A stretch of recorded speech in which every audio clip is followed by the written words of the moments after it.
जब मेरा मेंस हुआ तो मुझे नहीं पता था कि मैं कैसे आंसर लिख के आई हूँ। मैं खुद का भी एवोल्यूशन नहीं कर पाती थी। जैसे कि अभी मैंने जब मेंस दिया तो मुझे लगता था कि हाँ, इतना मैंने लिख दिया है कि लिस्ट में नाम आ जाएगा। लेकिन उस वक़्त मैं इस स्थिति में भी नहीं थी कि मैं ये बता पाऊँ कि मैंने अच्छा आंसर लिखा या उसके बाद जब कोई मुझसे पूछता था कि कैसा मेंस था, तो मैंने कहा लिख दिया, मुझे नहीं पता कि कैसा था, सही था या गलत था।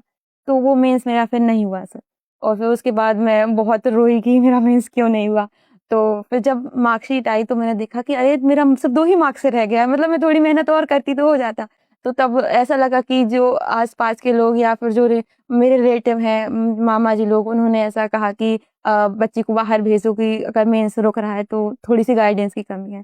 लेकिन फिर वही रहता ना सर कि आप एक ग्रामीण पृष्ठभूमि से आई हैं, आप बड़े शहर में जाएँगी, आपकी सुरक्षा से लेके आपकी फाइनेंशियल स्थिति तक, और एक प्रेशर जो और मैंने देखा कि अगर लड़की बाहर पढ़ रही है तो क्या कहते हैं कि शादी के लिए एक दिक्कत आती है कि ऐसा कहा जाता है कि अगर आपकी लड़की बाहर पढ़ रही है मतलब अब वो अपनी मर्ज़ी से डिसीज़न लेगी, अब आपका उस पे कोई ज़ोर नहीं है।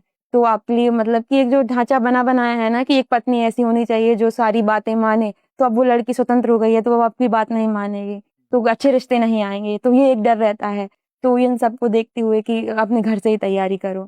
तो फिर मैंने तीसरा अपना अटेम्प्ट दिया तो उसमें भी प्रीलिम्स हो गया, उसमें भी फिर मेंस लिखना था।